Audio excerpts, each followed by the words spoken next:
SDGs terhadap sektor ekonomi, kesehatan, dan hukum oleh Haidar Bagir dan Petrus Laksono Prasetyo. Introduction. Sustainable Development Goals merupakan sebuah terobosan untuk keberlangsungan berkelanjutan yang mendasar kepada 5 Ps, yaitu People, Planet, Prosperity, Peace, dan Partnership. Dalam SDGs tersebut terdapat 4 prinsip yang dipegang teguh oleh bangsa-bangsa, yaitu Integration, Universal Development Principles, No One Left Behind, dan Inclusive Principles. Paper ini menjelaskan mengenai hubungan antara Sustainable Development Goals atau SDGs dengan regulatory quality, lifetime rate of maternal death, dan final consumption expenditure. Konsep yang digunakan juga mengikuti kontribusi dari environment, social, dan governance atau ESG. Selanjutnya, metodologi. Metodologi model regresi 1, kami menggunakan seluruh negara datanya. Dan untuk model regresi kedua, kami menggunakan dengan membagi ke dalam 5 region. Dalam paper ini kami menggunakan SDG Index Score sebagai variabelnya. Data yang kami gunakan berasal dari SDG Index dan kami menggunakan datanya dari tahun 2000 sampai 2021.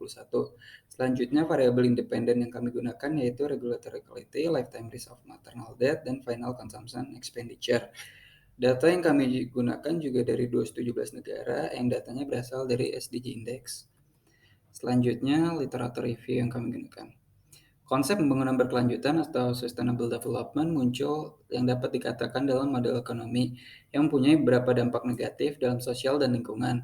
Dampak tersebut dapat dijabarkan seperti misalnya konsumerisme, pencemaran dari sumber daya alam, pencemaran limbah, serta tingkatan limbah ke depannya. Akibat dari lingkungan yang kurang sehat akan berdampak kepada penurunan dari kualitas hidup individu masing-masing. Dalam perkembangannya, terdapat isu-isu dari etika dan moral yang telah melewati beberapa tingkatan seperti lingkungan, sosial ekonomi, teknologi, etika, budaya, dan politik. Krisis legitimasi yang terjadi ini memunculkan paradigma pembangunan berkelanjutan yang memberikan solusi model alternatif dalam pembangunan yang menjamin fondasi dasar untuk kesejahteraan masa kini maupun masa yang mendatang. Menurut Brundtland Report, pembangunan berkelanjutan merupakan pembangunan yang memenuhi kebutuhan sekarang, tanpa adanya sesuatu yang dikorbankan dalam kemampuan generasi mendatang dalam memenuhi kebutuhan sendiri. Selanjutnya untuk pembahasan hasil dan pembahasan, pertama untuk variabel model 1 dan model 2, model 3, dan model 4 pada tabel pertama, kami mendapatkan hasil yang sesuai dengan dugaan kami di mana dalam regulasi hukum kami mendapatkan bahwa hasil positif dan signifikan. Untuk variabel model kedua, di mana ditambahkan variabel risk maternal life death atau angka kematian ibu, kami tetap mendapatkan hasil yang negatif, di mana itu sesuai dengan apa kami inginkan. Di mana setiap adanya kematian akan menurunkan nilai SDG. Setelah itu pada model ketiga, kami mendapatkan hasil di mana tidak disesuai dengan dugaan kami, di mana terjadi adanya minus pada final consumption expenditure. Setelah itu pada model keempat, seluruh variabel sesuai dengan apa yang kami harapkan. Untuk tabel kedua, kami menggunakan model pertama yaitu higher income countries, kedua lower income countries, ketiga middle income countries data, dan keempat upper middle income countries. Yang terakhir, model kelima menggunakan lower middle income countries. Untuk seluruh model yang kami telah regresi, kami mendapatkan hasil sesuai pada setiap variabel yang ada.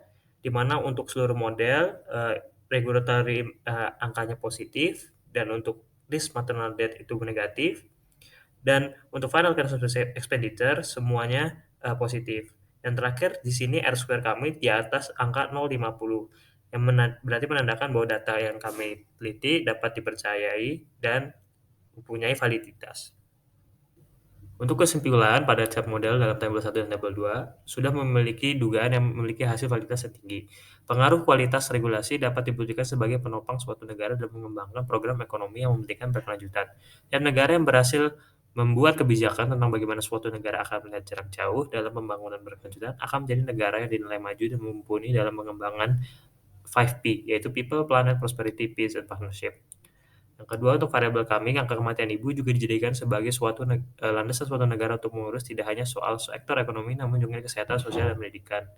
Variabel kami yang kedua, konsumsi akhir rumah tangga, juga menjadi aspek penting yang menopang pertumbuhan suatu negara, di mana mayoritas pertumbuhan ekonomi suatu negara didasari pada permintaan utama, yaitu rumah tangga itu sendiri. Penelitian ini akan membantu menjajal landasan bukti tentang kenapa pentingnya suatu program keberlanjutan itu berjalan. Kedepannya penelitian ini juga akan memberikan pemahaman wawasan baru tentang bagaimana suatu ekonomi keberlanjutan itu harus berjalan. Penelitian ini mengedepankan aspek penting keberlanjutan yaitu hubungan antara pengaturan sumber daya alam dan manusia yang sebaiknya dilakukan dari sekarang. Thank you, terima kasih.